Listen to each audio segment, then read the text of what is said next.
Business reformer of the year అవార్డును సాధించిన ముఖ్యమంత్రి చంద్రబాబు నాయుడుకు అభినందనలు తెలుపుతున్నామని రెవెన్యూ శాఖ మంత్రి అనగాని సత్యప్రసాద్ చెప్పారు.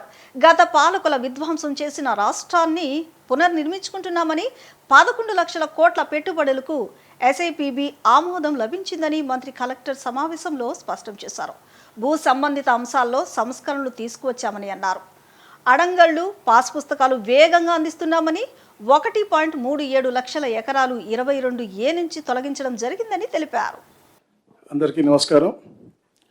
మన ప్రభుత్వం వచ్చిన తర్వాత ఇది 7వ కలెక్టర్ కాన్ఫరెన్స్. ఇది ముఖ్యంగా ఏదైతే గత ఆర్థిక సంవత్సరం పూరించిన తర్వాత మనం జరిగినటువంటి పురోగతి గురించి మాట్లాడుకోవడం కోసం, మన రాబోయే రోజుల్లో చేయవలసిన కార్యాచరణ కోసం దిశాన్ని తీసుకోవడం కోసం ఏర్పాటు చేసినటువంటి కాన్ఫరెన్స్. మన ముఖ్య అతిథిగా వచ్చేటువంటి వ్యక్తి వారి యొక్క దార్శనికతతో రాష్ట్ర పారిశ్రామిక రంగాన్ని పరుగులు తీయించి ప్రతిష్టాత్మకమైనటువంటి అంటే రివార్డులు అవార్డులు వారికి కొత్త కాదు. అయినప్పటికీ కూడా ఈ business reformer of the year అనేది, ఎందుకంటే విధ్వంసం నుంచి వికాసం వైపు తీసుకెళ్తున్న తరుణంలో ఆ కీర్తిని వ్యవస్థలోని ప్రతి ఒక్కరికి కూడా పంచివ్వటం, గౌరవ ముఖ్యమంత్రి గారి యొక్క ఉన్నత వ్యక్తిత్వానికి మరియు నిరాడంబరకు అది నిలువుటద్దం అని చెప్పేసి కూడా నేను తెలియజేస్తా ఉన్నాను. ఈ అవార్డు ఆయనకి వరించడం మన రాష్ట్రానికి గర్వకారణం. ఈ సందర్భంగా మనందరి తరపున ముఖ్యమంత్రి గారికి శుభాకాంక్షలు తెలియజేస్తూ మీ అందరికీ కూడా ఈ యొక్క సదస్సుకు స్వాగతం పలుకుతా ఉన్నాను.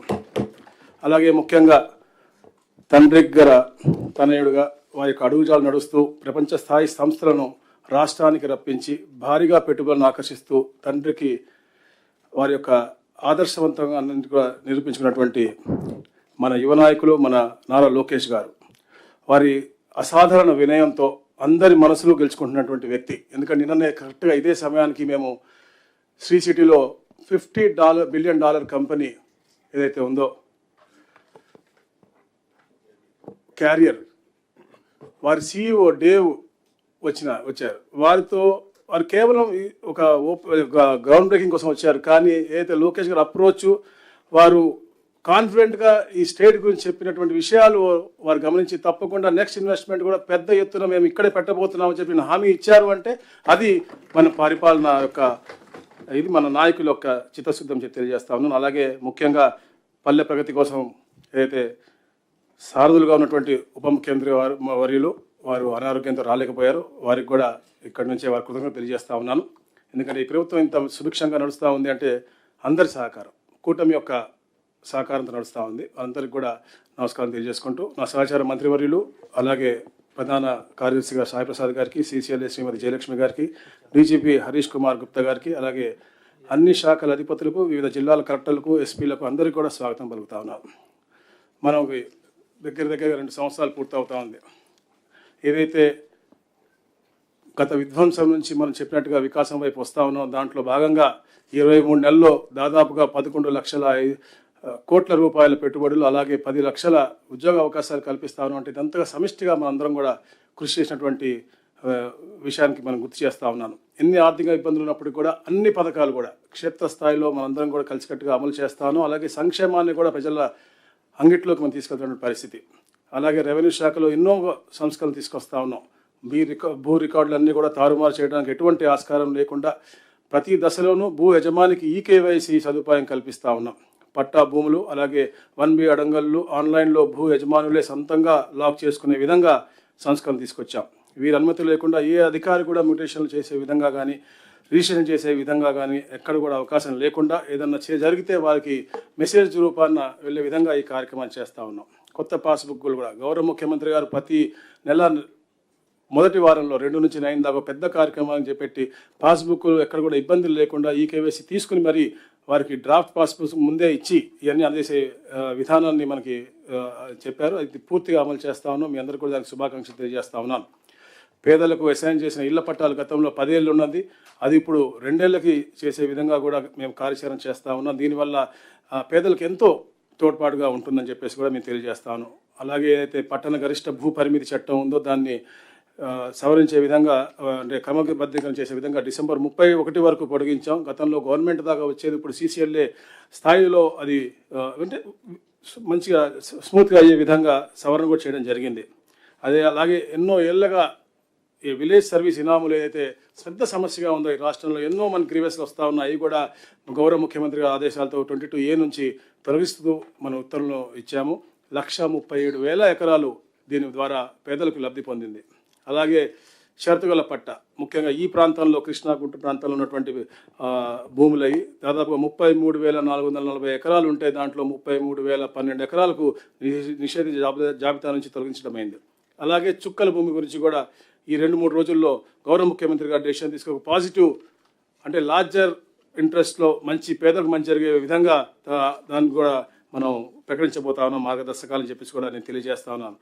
మనం తప్పుడు పత్రాలతో ఏదైనా రిజిస్ట్రేషన్ జరిగితే కలెక్టర్లకే మనకి అధికారులు ఇచ్చే విధంగా, ఏదైతే తప్పుడు రిజిస్ట్రేషన్ జరిగినాయో అవి రద్దు చేసే విధంగా కూడా మనం ఉత్తర్వులు ఇచ్చాం. అవి కూడా మీ అందరూ కూడా శ్రద్ధగా అంటే ఎక్కడ కూడా తప్పిదాలు జరగకుండా చూసుకోవాల్సిన బాధ్యత మీ అందరికీ ఉందని చెప్పేసి కూడా మరొకసారి గుర్తు చేస్తూ ఉన్నాను. ముఖ్యంగా సిటిజన్ ఫ్రెండ్లీ శాఖగా రిజిస్ట్రేషన్ డిపార్ట్మెంట్ చేయాలి అని చెప్పే తమతో దీంట్లో భాగంగా స్లాట్ బుకింగ్ మొదలుపెట్టాం. అలాగే త్వరగా మన రాష్ట్రం అంతటా కూడా ఏదైతే అస్టమైల్ జిల్లాలు ఉన్నాయి అన్నింటిలో కూడా మనం ఈ రిజిస్ట్రేషన్ సేవా కేంద్రాలను కూడా ఏర్పాటు చేయాలని చెప్పేసి మనం ప్రవేశపెడతా ఉన్నాం. అలాగే రెవెన్యూ సర్వీసెస్, రిజిస్ట్రేషన్ సర్వీస్ అన్నీ కూడా పూర్తిగా ఇంటిగ్రేట్ చేస్తూ ఒకటే ప్లాట్ఫామ్ మీద తీసుకురాబోతా ఉన్నాం. ట్యాంపర్ చేయకుండా వీలు లేకుండా ఉండే విధంగా బ్లాక్ చైన్ టెక్నాలజీతో శాశ్వత డిజిటల్, ఎందుకంటే గతంలో మనం చూస్తా ఉన్నాం ఈరోజు ఎక్కువ గ్రీవెన్స్ వచ్చేది మన కింద స్థాయి అధికారులు ఫైల్ పోయింది అని చెప్పేసి వాళ్ళ దగ్గర ఏమో ఏదైతే పిటిషనర్స్ ఉన్నారో వాళ్ళ దగ్గర చాలా మందిగా ప్రూఫ్స్ ఉన్నటువంటి పరిస్థితి. ఇలాంటి పరిస్థితులు మళ్ళీ రాబోయే రోజులు రాకుండా ఉండే విధంగా డిజిటలైజేషన్ అనేది పూర్తిగా 100% చేయాల్సిన బాధ్యత మనందరికీ ఉంది. ఆ ప్రక్రియని అందరూ కూడా పర్యవేక్షించాలని చెప్పేసి కూడా కోరుతా ఉన్నాం. అలాగే ప్రభుత్వం ప్రతిష్టాత్మకం తీసుకున్నటువంటి రీసర్వే 2.0 కూడా గౌరవ ముఖ్యమంత్రి గారు మార్చ్ 2027 డెడ్ లైన్ ఇచ్చారు. పూర్తిగా అందరూ కూడా క్షేత్రస్థాయిలో ఎక్కడ కూడా ఇబ్బందులు లేకుండా సకాలంలో పూర్తి చేయాలని చెప్పేసి కూడా ఎప్పటికప్పుడు మనం పర్యవేక్షించుకుందాం అని చెప్పేసి కూడా తెలియజేసుకుంటాం. అలాగే కూటమి ప్రభుత్వం నవ్యాంధ్ర స్వర్ణాంధ్రగా మార్చేందుకు కష్టపడుతూ ఉంది. కష్టాన్ని ప్రపంచం మొత్తం గుర్తించి ఈరోజు ఏపీ వైపు చూస్తూ ఉంది. మనమంతా ప్రభుత్వం యొక్క ఆశయాలు, ఉద్దేశాలు మరింత లోతుగా అర్థం చేసుకుని చిత్తశుద్ధితో పనిచేయాలని చెప్పేసి కోరుకుంటూ, మరి ముఖ్యంగా ఏదైతే స్పీడ్ ఆఫ్ డెలివరీ గవర్నెన్స్ మనం చెప్తా ఉన్నాం అది క్షేత్రస్థాయిలో అమలు అయ్యే విధంగా అందరూ కూడా చేయాలని చెప్పేసి తెలియజేసుకుంటూ ఆఖరిగా ఒక్క నిమిషం నేను ఏదైతే గౌరవ ముఖ్యమంత్రి గారు మన ఒక అద్భుతమైన అవకాశం ఇచ్చారు మాలో ఒక 6గురికి సింగపూర్ ఒక టూర్కి, దాని గురించి ఒక నిమిషం చెప్పాలి నేను. ఎందుకంటే మామూలుగా వెళ్ళే ముందు చాలామంది అన్నారు ఎందుకు వెళ్తున్నారు, ఏం చేస్తారు, ఏం చెప్తారని. కానీ ఇది ఒక అద్భుతం. I gone to Singapore n number of times, but ఇంత ఎడ్యుకేటివ్గా ఉంటుందని ఇప్పుడు ఎక్స్పెక్ట్ చేయలేదు. నేను అక్కడికి వెళ్ళి చదివిన 7 రోజుల్లో స్కూల్లో కూర్చుని అటు కూర్చునేవాడిని, మీతో కూర్చునేవాడిని. అంత ఎగ్జైటింగ్, అంత పాజిటివ్గా జరిగినటువంటి టూర్ అది. సో అది తప్పకుండా ఈ వేదికలో చెప్పాలి అని చెప్పేసి నేను అనుకుంటా ఉన్నాను. ఎందుకంటే వాళ్ళు ముఖ్యంగా సింగపూర్ ఎవరైతే ఉన్నారో స్మాల్ కంట్రీ, బట్ వారి యొక్క ఇంటిగ్రేషన్ కానీ వాళ్ళ అకౌంటబిలిటీ కానీ వారి యొక్క గవర్నెన్స్ అనేది అంటే we are some issues we are far ahead than them, like RTGS dashboards అవ్వచ్చు, లేకపోతే రియల్ టైమ్ మానిటరింగ్ అవ్వచ్చు, అని మనం హెడ్ ఉన్నాం. కానీ వారి అకౌంటబిలిటీస్ అనేది 100% ఉంది. నా మొదటి ఎలక్షన్ నినాదం నేను అంటే అహంకారం, మనం అంటే మమకారం అనేది. అది వాళ్ళ సిటిజన్ సెంట్రిక్గా వి ఫస్ట్ అనేది ఒక అద్భుతమైనటువంటి ఒక నినాదం తీసుకుని వాళ్ళు ముందుకు వెళ్తున్నారు. ఇది ఒక అద్భుతమైన ఎక్స్పీరియన్స్. అలాగే ఎన్నో ఇంజనీరింగ్ మార్వెల్స్ కూడా మేము చూసాము అక్కడ. అలాగే స్కేల్ వర్సెస్ ప్రెసిషన్ కూడా చాలా అద్భుతంగా మనకి 15,000 పైన మనకి గ్రామ సచివాలయాలు ఉన్నాయి. మనం బ్రహ్మాండంగా చేస్తాను. కానీ ప్రెసిషన్ అండ్ ఇంటిగ్రేషన్ వాళ్ళ దగ్గర అద్భుతంగా ఉంది. అలాగే గవర్నెన్స్లో ఇన్నోవేషన్స్ కూడా సైన్స్ లెడ్ ఇన్నోవేషన్స్ చాలా ఉన్నాయి. లైక్ జెనెటికల్లీ మోడిఫైడ్ మస్కిటోస్ని వాళ్ళు మస్కిటోని ప్రివెంట్ చేయడం కోసం క్రియేట్ చేసి వదిలినటువంటి పరిస్థితి. ఇలాంటి ఇన్నోవేషన్ కూడా మనం చాలా ఎంబెడ్ చేయాల్సిన అవసరం ఉంది. అలాగే speed versus certainty to investors అనమాట. మనం అద్భుతంగా మన పాలసీస్ పెట్టాము, స్పీడ్గా చేస్తాము, ఫాస్టర్ అప్రూవల్స్. నేను చెప్పాను, నేను ఫిబ్రవరిలో మనం క్యారియర్ మనం అగ్రిమెంట్ చేసుకున్నాం. నిన్న ఆపరేషన్ స్టార్ట్ అయినాయి. 14 months from now they will start production. అంత స్పీడ్గా చేస్తా ఉన్నాం. కాకపోతే వాళ్ళది సింగపూర్లో చూసింది ఏంటంటే సర్టనిటీ ఉంది, వాళ్ళ భవిష్యత్తు గురించి ఒక నమ్మకం ఉంది. ఆ నమ్మకాన్ని మనం ఇంకా పూర్తిగా కలిగిస్తూ ఉన్నాం, ఇంకా పూర్తిగా కలిగించాల్సిన అవసరం. అలాగే యూనిఫైడ్ ప్రాసెస్ ఉంది. అలాగే మొత్తంగా ముఖ్యంగా ఏంటంటే గవర్నెన్స్లో వాళ్ళ ఒక అందరూ కూడా ఒక టీం వర్క్గా అలాగే పనిచేస్తూ ఉన్నారు. ఎక్కడ కూడా డిపార్ట్మెంట్గా సెగ్రిగేషన్ లేదు, టీం వర్క్గా చేస్తున్నాం. ఆ టీం వర్క్గా మనం కూడా తప్పకుండా ఇది కూటమి ప్రభుత్వం, కూటమి టీం చంద్రబాబు అద్భుతంగా ఈ రాష్ట్రాన్ని ముందుకు తీసుకెళ్దాం అని చెప్పేసి మనస్ఫూర్తిగా మీ అందరూ కోరుకుంటూ స్వాగతం పలుతా ఉన్నా. Sorry, thank you.